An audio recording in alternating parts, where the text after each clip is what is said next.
The regular Monday morning briefing at Earth's United Defense Force headquarters turned into anything but ordinary when the deep space sensors started blaring their alarms. Admiral James Reed stood from his chair, his coffee cup forgotten on a conference table as the massive holographic display lit up with hundreds of unknown objects appearing at the edge of the solar system. "Report," he ordered, his voice steady despite the tension filling the room. "Sir, we're detecting approximately 300 vessels of varying sizes," Lieutenant Anna Wilson said, her fingers flying over the control panel. "They just appeared beyond Neptune's orbit. Nothing in our database matches their signatures." Reed's face remained calm, but his mind raced through the preparations they'd made for this very moment. Humanity had known this day would come. They just hadn't known when. "Initiate Protocol Silent Shield," he commanded. Around Earth, thousands of seemingly ordinary satellites and space debris quietly activated their cloaking systems, hiding Earth's true defensive capabilities from the approaching fleet.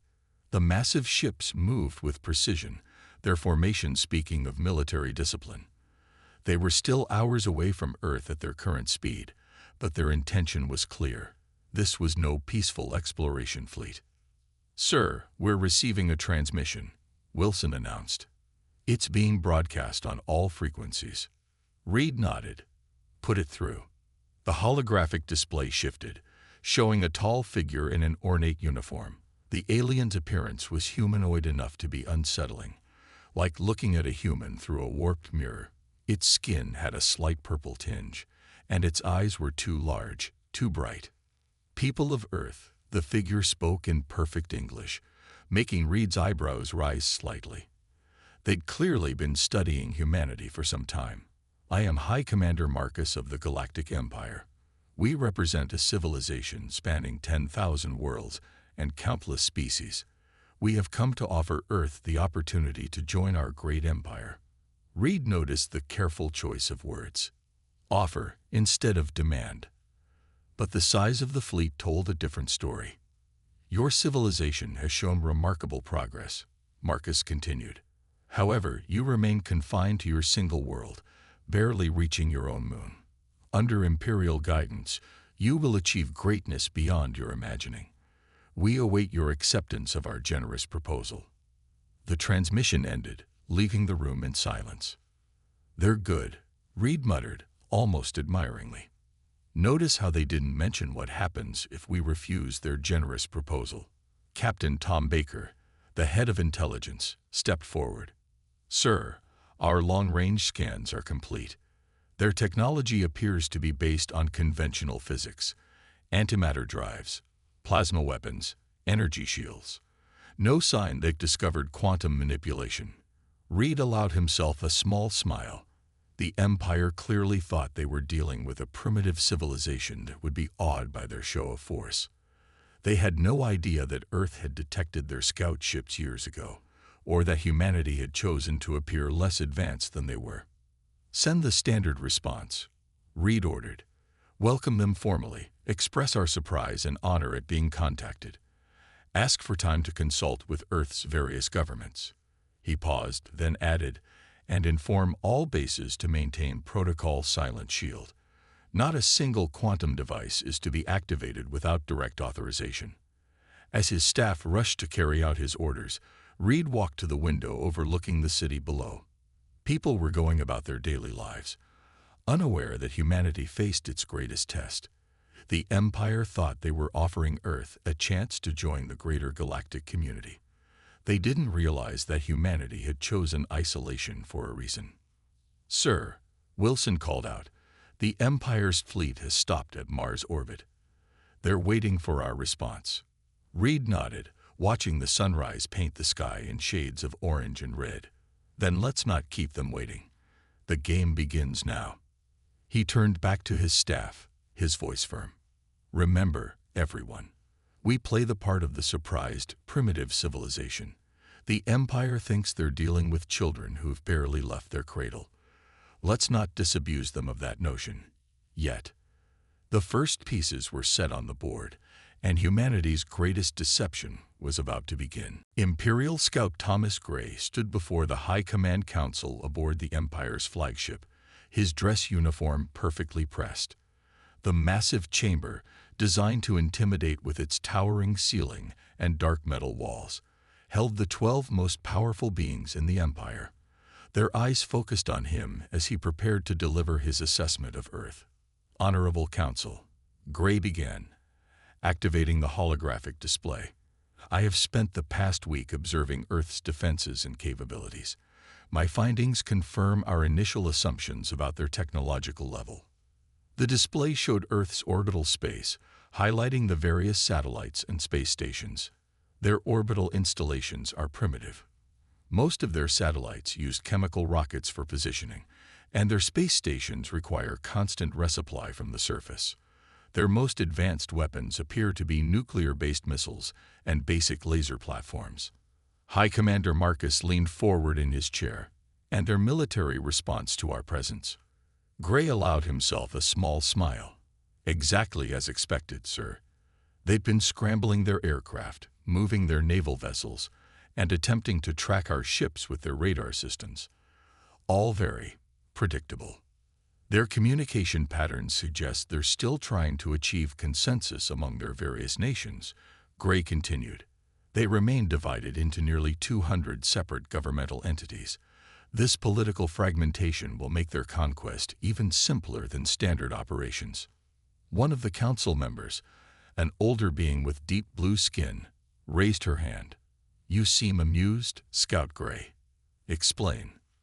With respect, council member, their attempts at gathering intelligence on our fleet have been almost comical. They're using optical telescopes and radio wave detection. It's like watching children with magnifying glasses trying to study a star destroyer. The display shifted to show various Earth military installations. Their ground forces rely primarily on projectile weapons and armored vehicles that would have been considered outdated even by the Empire's standards 1,000 years ago. Their most advanced aircraft can barely achieve Mach 3. High Commander Marcus nodded slowly. And their response to our integration proposal. They've requested 3 Earth days to consult among their governments. Based on intercepted communications, they're desperately trying to find a diplomatic solution. Several of their nations are already discussing terms of surrender. The council members exchanged satisfied looks. This was how it always went. Show overwhelming force, wait for the inevitable collapse of resistance, then begin the integration process. But one council member, the eldest among them, remained silent, studying the images of Earth with unusual intensity. Finally, she spoke. Something troubles me, Scout Gray. Why did they not attempt to contact us when they first detected our presence in their system? Gray blinked, caught off guard. They didn't detect us, council member. Their technology is far too primitive. Are you certain? She pressed. No attempts at communication. No changes in their defense posture until we reveal ourselves. None, council member. They were completely surprised by our arrival. The elder council member sat back, her expression unreadable. In my 1,000 years, I have never encountered a species that didn't at least try to reach out when they spotted our scout ships. Even the most primitive ones attempt some form of contact. High Commander Marcus waved his hand dismissively. Perhaps they are simply more primitive than most. Scout Gray's assessment aligns with all our previous observations. Gray cleared his throat. If I may add, their response to our arrival has been almost textbook. Confusion, fear, desperate diplomatic maneuvers. Everything we've seen matches a civilization encountering a superior force for the first time. The council voted quickly after that. Standard conquest protocols were approved. A show of force would be followed by targeted strikes at military installations. The Earth governments would be given one final chance to surrender before the Empire demonstrated its power. As Gray left the chamber, he passed the eldest council member in the corridor. She stopped him with a gentle touch on his arm. Young one, she said softly, in all my years, I've learned that when something appears too perfect, too textbook, it usually means we're seeing what someone wants us to see. Gray offered a polite bow, but internally dismissed her concerns. After all, he had seen Earth's defenses with his own eyes. What could a primitive planet possibly hide from the Empire's best scout? In his quarters later, Gray filed his final report. Earth presents minimal challenge. Recommend immediate commencement of standard conquest protocols. Expected resistance, negligible. Expected casualties, 0. He had no way of knowing just how wrong he was. The United Nations Security Chamber had never been so full. Representatives from every nation on Earth sat in tense silence as Admiral Reed took the podium. The massive underground facility, built deep beneath the Swiss Alps, hummed with hidden quantum technology that kept their meetings secure from Imperial surveillance. "Ladies and gentlemen," Reed began, his voice echoing in the chamber, "the Empire has given us 24 hours to provide our final answer. They're growing impatient with our requests for more time." General Mary Thompson of the Global Defense Council stood up. "Our quantum sensors indicate they're moving more ships into position. They're preparing for what they call their standard conquest protocol." The chamber erupted in murmurs. On the massive screens around them, real-time images showed Imperial ships taking up attack positions around Earth's orbital space. "What are our actual capabilities against their fleet?" asked the Chinese representative, leaning forward in his seat. Reed nodded to Dr. Alan White, Earth's head of quantum research. The scientist stepped forward, activating a holographic display in the center of the chamber. "We've spent the last decade preparing for this," Dr. White explained. "While they believe we're struggling with basic rocket technology, our quantum defense grid can disable their entire fleet without destroying a single ship. We could, if we wanted to, end this threat in minutes." "Then why haven't we?" demanded the Russian representative. "Why play this game?" Admiral Reed raised his hand for silence. "Because how we handle this moment will define humanity's place in the galaxy for centuries to come. We could destroy their fleet, yes, but that would only prove we're as violent as they are." He pressed a button, and the hologram shifted to show their planned response. "I propose we send them a single message, not a plea, not a surrender, but a warning." The room fell silent as the proposed message appeared on all screens. "We strongly advise against this course of action." "That's it?" the British representative asked, incredulous. "Just 7 words." Reed smiled. "Sometimes the simplest messages are the most powerful. The Empire believes they're dealing with primitive, frightened humans who will either surrender or fight foolishly. Let's show them something they've never seen before: restraint." Dr. White stepped forward again. "Our quantum sensors show their weapons use conventional physics, antimatter, plasma, nuclear fusion. They don't understand the fundamental forces we've learned to manipulate. We don't need to prove our power. We just need to give them one chance to avoid a mistake." The chamber buzzed with discussion. The Japanese representative stood up. "And if they ignore our warning, then we demonstrate why humanity chose to keep its true capabilities hidden," Reed answered firmly. "Not with destruction, but with such precise and overwhelming control of their ships that they'll have no choice but to recognize us as equals, not conquests." The vote was quick and unanimous. Earth would send its warning. An hour later, Admiral Reed stood in the Global Command Center, watching as their message was transmitted on all frequencies to the Imperial fleet. The response was almost immediate. On the main screen, High Commander Marcus appeared, his expression a mixture of amusement and contempt. "Is this a joke? We offer you the greatest opportunity your species has ever received, and you respond with a threat." Reed kept his face neutral. "Not a threat, High Commander. A warning. There's a difference." Marcus laughed, the sound echoing through the command center. "Very well. Since you choose defiance over wisdom, we will proceed with our conquest protocols. Perhaps after we destroy a few of your cities, you'll understand your place in the galaxy." The transmission cut off. Around Reed, his staff maintained their positions, calm and prepared. Years of training had readied them for this moment. "They're powering up their weapons," Lieutenant Wilson reported. "Multiple ships moving into strike positions." Reed nodded, watching the tactical display as hundreds of Imperial ships prepared to attack. They still hadn't noticed that their sensors couldn't penetrate Earth's atmosphere, or that what they thought were primitive satellites were actually part of the most sophisticated defense network ever created. "We gave them their warning," Reed said quietly. "Now we show them why we bothered to warn them at all." He turned to his communications officer. "Signal all quantum defense platforms. Operation Gentle Hand is now active." The Empire was about to learn why humanity had chosen isolation, not out of fear, but out of mercy. High Commander Marcus stood on the bridge of his flagship, watching with satisfaction as his first wave of ships moved into attack position. 100 warships, each capable of destroying a small city, arranged themselves in the Empire's standard assault formation. "Begin the demonstration strike," he ordered. "Target their largest military installation in the region they call North America. Show them the price of defiance." On Earth's surface, Admiral Reed and his staff watched calmly as the Imperial ships charged their main weapons.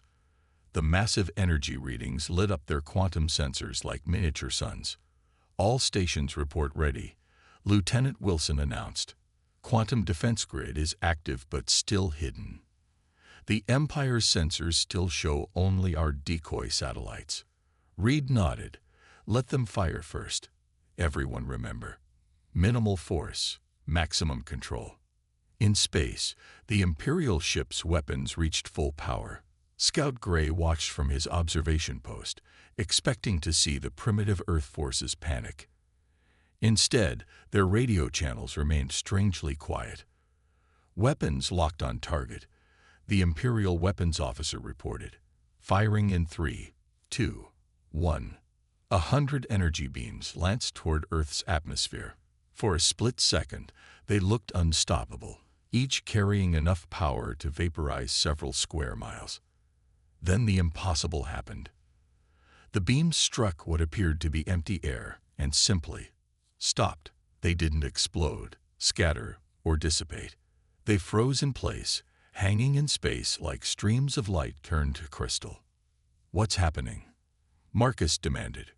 "Report." "Unknown, sir," his science officer shouted.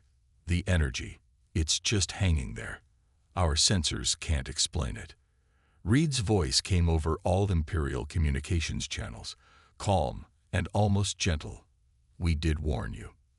Around the frozen energy beams, the space seemed to ripple. What the Empire had thought were primitive satellites suddenly shimmered, revealing their true forms. Quantum manipulation devices far beyond Imperial technology. "Impossible," Gray whispered. "They're just primitives." Reed's voice continued. "We're going to demonstrate something now. Please pay attention." The frozen energy beams began to move, twisting in space like streams of water. They formed complex patterns, then merged into a single point of light. With casual ease, Earth's quantum defense grid had taken the combined firepower of 100 Imperial warships and turned it into a harmless light show. "How?"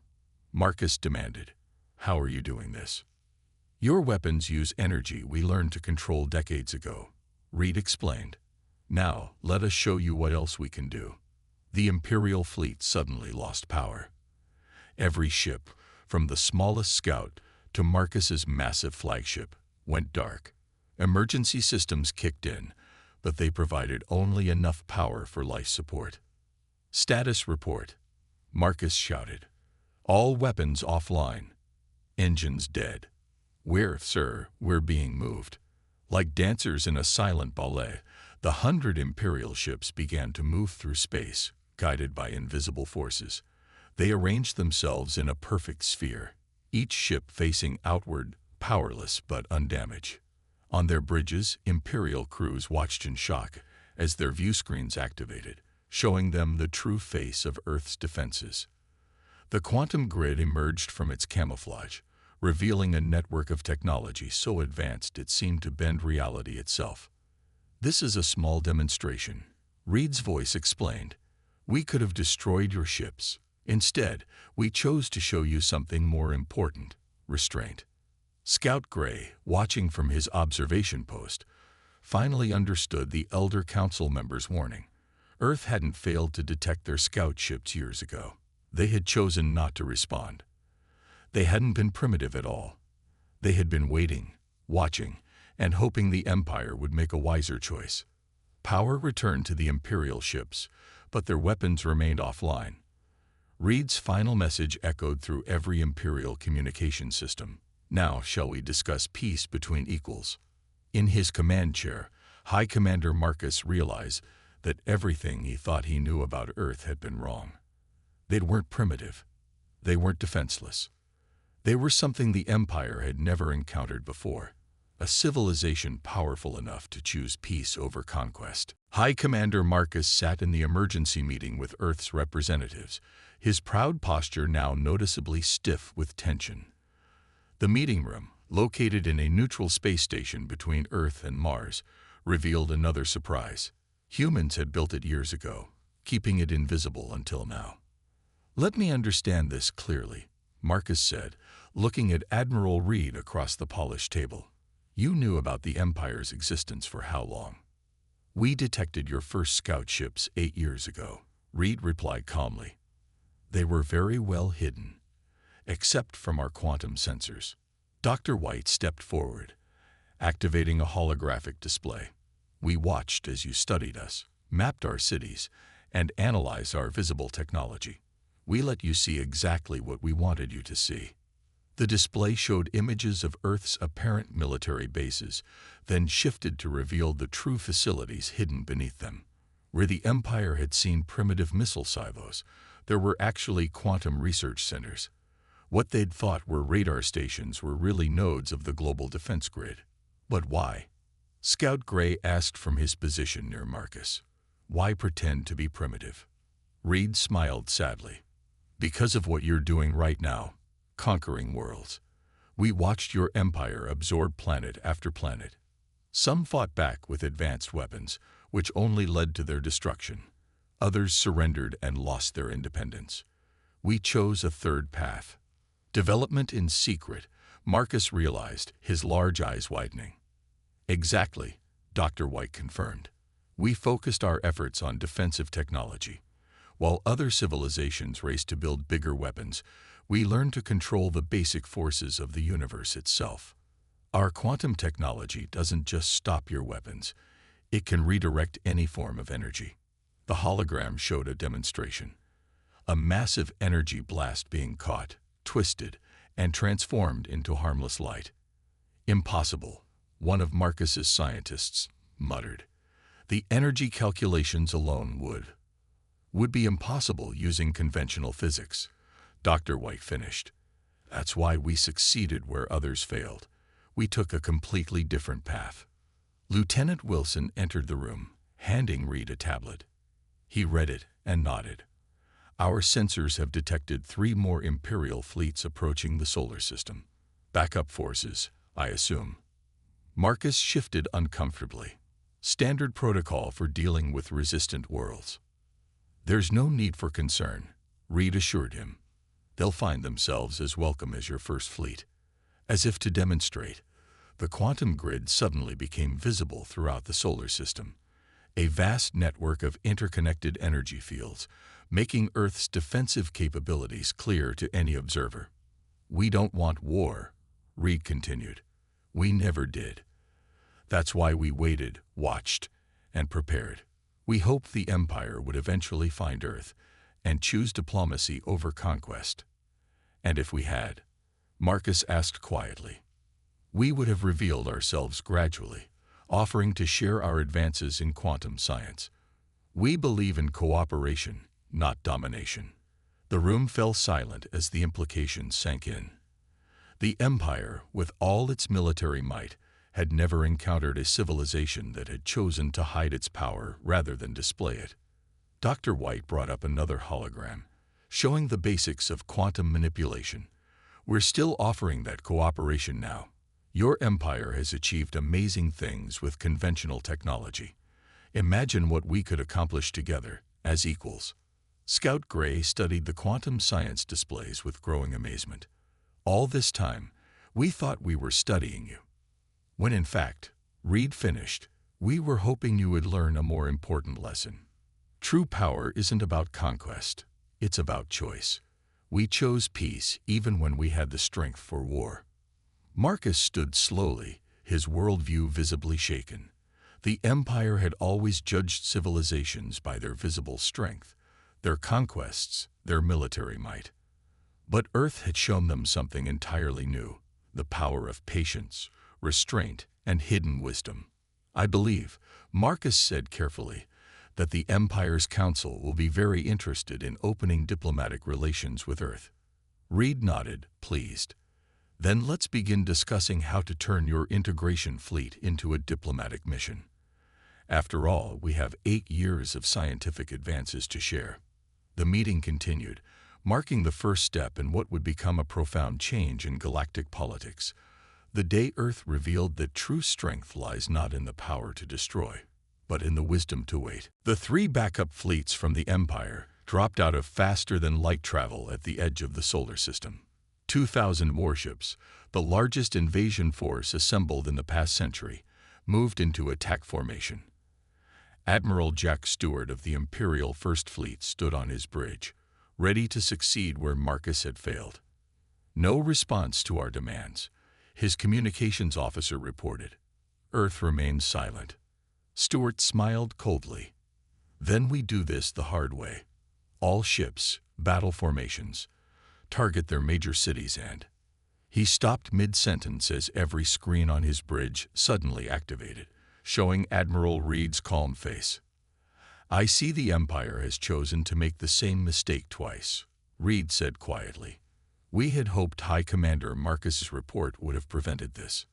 Stewart straightened his uniform. Your tricks won't work again. We've analyzed your defense grid. Our weapons have been modified to penetrate what you think is our quantum shield. Reed interrupted. You're still not understanding. What you saw before wasn't our defense grid. It was just the first layer. Around the Imperial fleet, space itself seemed to ripple.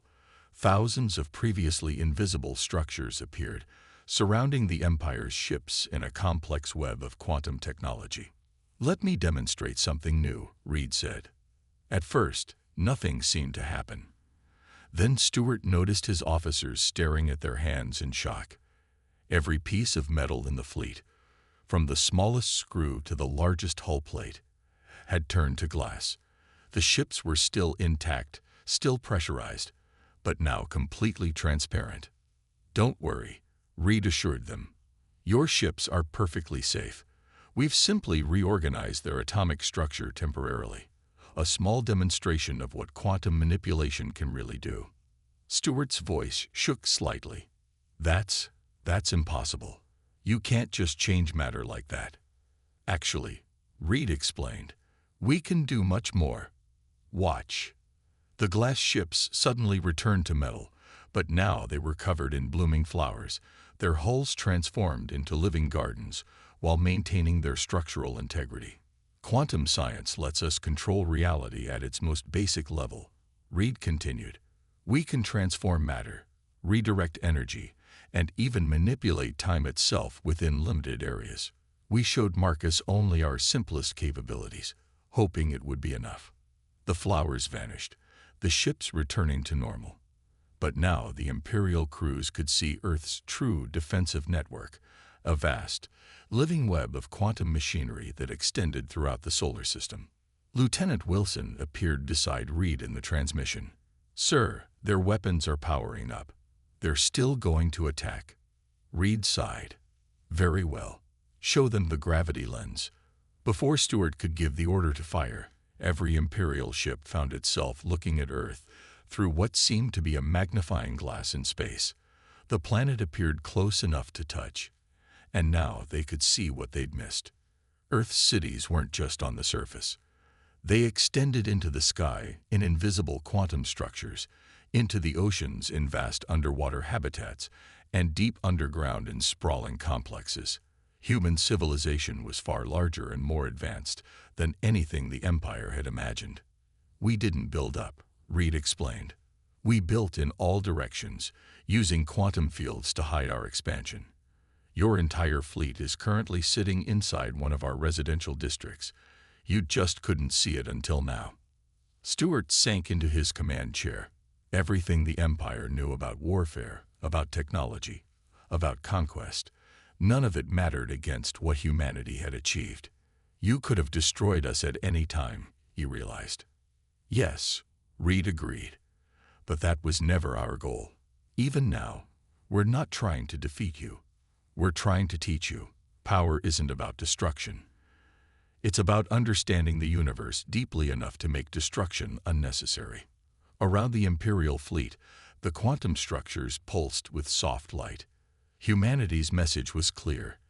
They had moved so far beyond the Empire's understanding of physics that resistance wasn't just futile, it was meaningless.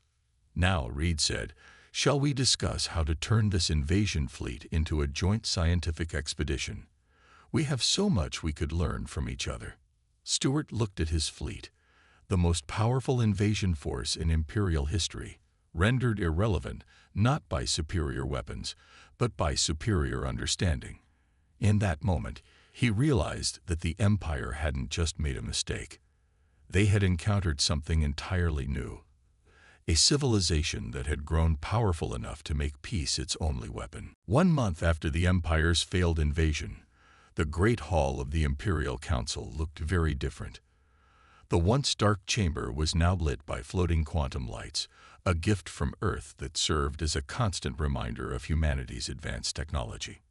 High Commander Marcus stood before the Council, finishing his report. "And so, the Earth delegation has proposed a new framework for galactic cooperation. They call it the Open Hand Protocol." Admiral Reed stepped forward, nodding to the Council members. The same chambers that once planned Earth's conquest now welcomed him as an equal. "For too long, the galaxy has focused on power through force," Reed began. "Earth proposes a different path. We offer to share our quantum technology. Not all at once, but gradually, as each world proves ready for such responsibility." The eldest council member, who had first suspected Earth's true nature, leaned forward. "And who judges this readiness?" "We suggest a joint committee," Reed explained. "Representatives from Earth, the Empire, and independent worlds. No single power should control this knowledge." The holographic display showed the first phase of the plan. Imperial ships, retrofitted with basic quantum technology, would become research vessels instead of conquest fleets. Worlds once targeted for invasion would become partners in scientific advancement. But what of the Empire's strength? One council member protested. "Our authority comes from our power." Dr. White, who had joined the Earth delegation, stepped forward. "True strength isn't measured by how many worlds you can conquer, but by how many you can help grow." Earth remained hidden not out of fear, but because we were waiting for the right moment to show a better way. To demonstrate, he activated a small quantum device. Above the council table, a miniature galaxy appeared, showing thousands of worlds connected not by conquest, but by streams of shared knowledge and cooperation. The Empire has the infrastructure, the experience in managing multiple worlds, Reed continued. Earth has the technology and a different perspective. Together, we could transform the galaxy from a realm of conquest into a network of cooperation. The council chamber erupted in discussion. This was more than a peace treaty. It was a complete revision of how galactic civilization could function. Scout Gray, now serving as a liaison between Earth and the Empire, watched from his position near the wall.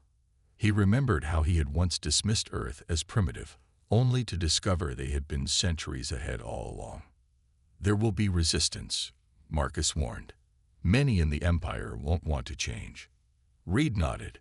"Change is never easy. But look what happened when your most powerful invasion fleet encountered our quantum technology. We could have destroyed them. Instead, we showed them wonders. That's the difference between ruling through fear and leading through inspiration." The council voted. The decision was unanimous. The Empire would begin its transformation. Fleet by fleet, world by world, the engines of conquest would become tools of cooperation. Later, In the quantum-powered observation deck of Earth's diplomatic ship, Reed stood with Marcus, watching the imperial capital world below. "You know," Marcus said quietly, "when we first detected Earth, we thought we were the teachers, coming to lift up another primitive world." Reed smiled. "And now? Now I understand why you sent that warning. You weren't threatening us. You were trying to save us from our own arrogance." A quantum display showed the first joint Earth-Empire expedition preparing to depart. Scientists from both civilizations working together, ready to explore the galaxy with new eyes. "The funny thing about power," Reed said, watching the ships, "is that its greatest use isn't in showing how strong you are. It's in showing others how strong they can become."